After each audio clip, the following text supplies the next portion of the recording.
Hey everybody, you're looking at my sapote tree, and can you see my sapotes? It's a big tree. I've gotten most of the biggest fruits off by now.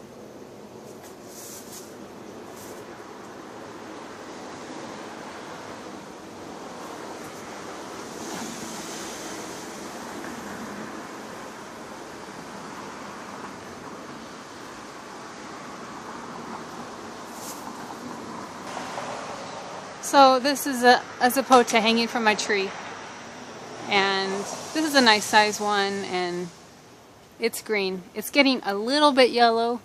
When it's starting to turn a little yellow, that's when you know it is turning ripe. Like this one's turning yellow, so it's definitely getting ripe. If you don't pick it now, it'll drop to the floor. Some nice low-hanging fruit. Hi everybody, so here is a pile of fresh sapotes that we're going to make today. And to give you an idea how big these sapotes are, this is a 16-ounce jar of virgin coconut oil. So the sapote is pretty big. Okay, now this sapote right here is just freshly picked, and you can see that it is green.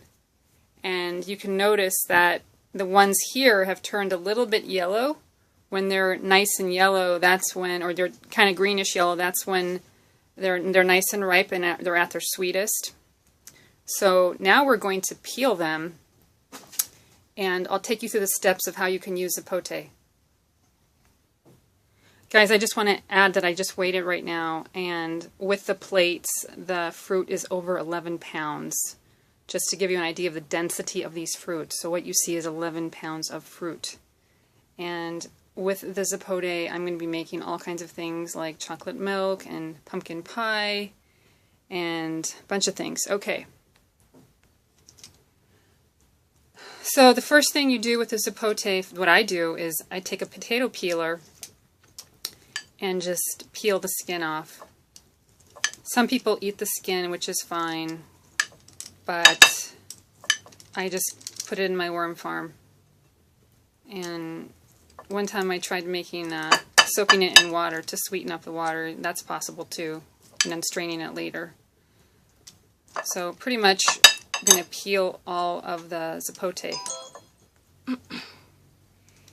My helper wants to say that she wants to call it gooey. This fruit is not sticky, but it's custard-like, and it's kind of mushy. Okay guys, so this is the 11 pounds of sapote that have been peeled, and that's the peel.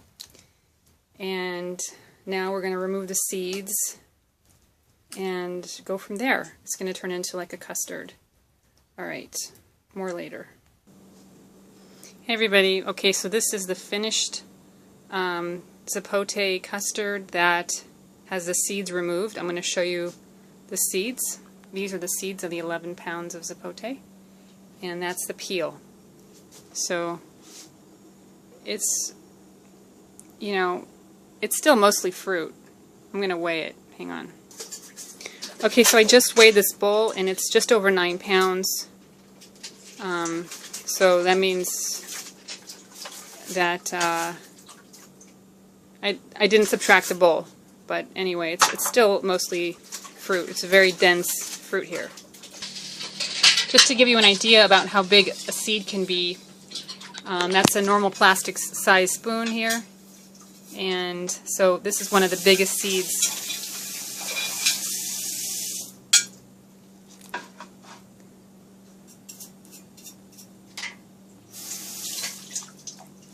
But then there's also really small seeds as well, very small. Okay guys, I decided to rinse out the sapote peel and seeds with water so I would make sweet sapote water. You guys, here you see a 2-quart Vitamix cup, and I put all the seeds and the skins in here, and I filled it with water, and see how thick it is. It's just so thick. and I figure that it's going to make this really amazing sweet sapote water, and why throw it out without rinsing it first. Alright, I'm going to strain it now.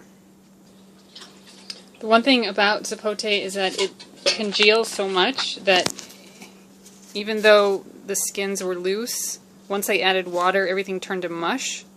So when I'm trying to strain it, it's not coming out very easily. So it's going to take a while, but that water is going to be delicious. This is some strained sapote water, and right now it's straining more. But that's a good use of it before just throwing out the seeds and the skin.